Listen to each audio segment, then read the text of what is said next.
Hey guys, have a 2025 Honda CR-V hybrid. This is the sport model. Beautiful car, I love the red color. And today we are installing a full tow package on it. The customer got their own parts from eTrailer.com. Curt Class 3 receiver hitch, and the subject of today's video is the custom wiring harness, Curt part number 56370. Now, you have to take the interior of this car apart fairly extensively to get to the wiring connector, which is located right there behind the main panel. So you can tell we took that inside panel off. You may not have to take the whole thing out, but at least getting out enough that you can get into this area. Now, this is just kind of a side note for a quality install. When you plug up here, it's a good idea to put a zip tie around the main harness right there so nothing can pull. Stretch across here and try to get your 10 amp fuse holder that's a part of the actual Curt harness right here in the general area of the fuel door release handle. And then you can bring the wiring harness down this way and you can come out the same slot that tie down loop is at for the coil. I want to show you why I'm doing that. So here is your panel. Well, they've got this sewn up pretty good so that if you had all this back in here, there's no way you could get in there to do that fuse. But right here in this open spot, right here where that little spare tire contraption air pump thing is at, this is where that fuel door release loop is at. So if you get that situated back there where the fuse holder's there, the owner can reach in there and grab the fuse holder out and change the fuse here if he needed to without having to take the whole panel off the car to get in there to a buried fuse holder. So that's just a little side note. But here's the thing. They provided 2 fuses in the wiring kit, and it doesn't make any mention of one. There's a 10 amp fuse that they provide. And you'll see right here in step 11, to complete the installation, insert the provided 10 amp fuse into the inline fuse holder. Well, that's this guy right here, okay? But then they also provide you with a 15 amp low profile ATM fuse. And they don't make any mention of it in the installation instructions. When we put the 10 amp in here, it was cold. Both sides of the fuse were cold. We turned the ignition on by pressing the button 2 times to bring the vehicle systems up. Still nothing, no power. We even started the car to make sure that maybe some vehicles sometimes have to be running before it's hot. Well, cold. Well, that immediately is subject to wanting to see if perhaps that 15 amp low profile ATM fuse goes in the power distribution box under the hood.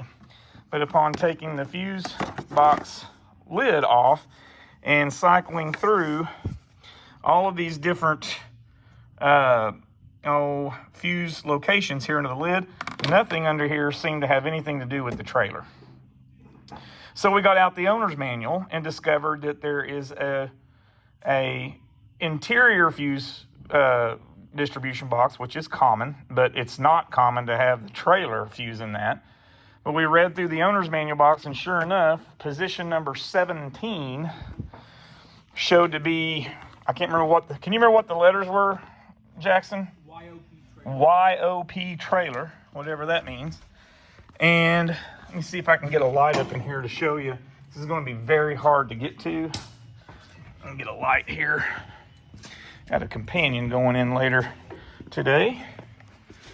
Okay, so if I get this light up in here, and bear with me, it's going to be hard to get the camera of this iPad up here.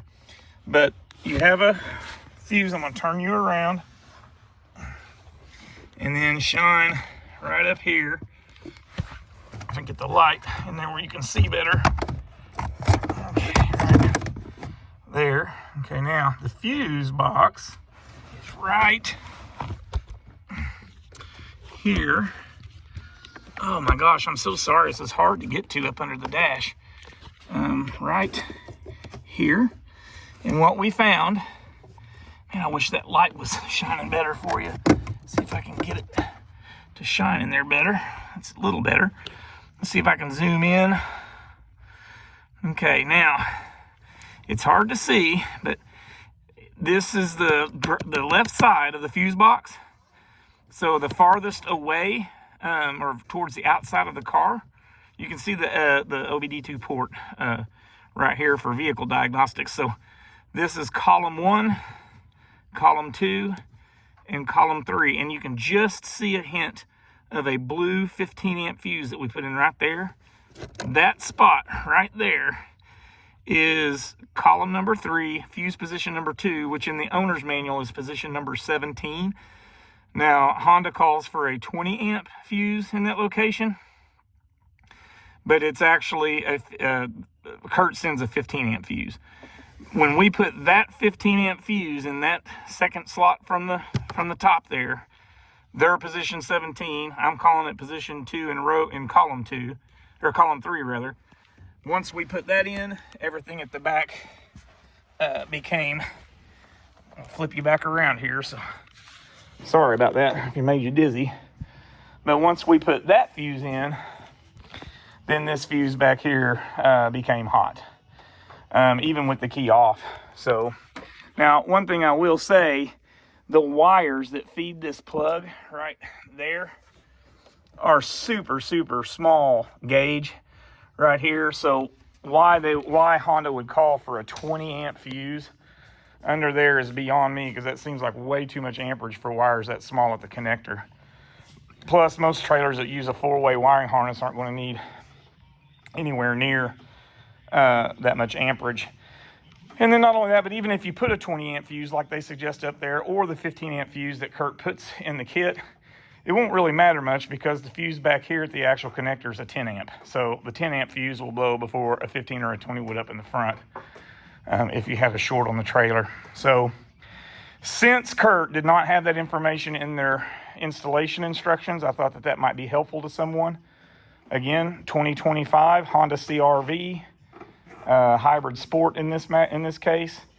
Fuse position number 17 in the passenger side compartment has to have a 15 amp or a 20 amp ATM low profile fuse before this back here will be hot.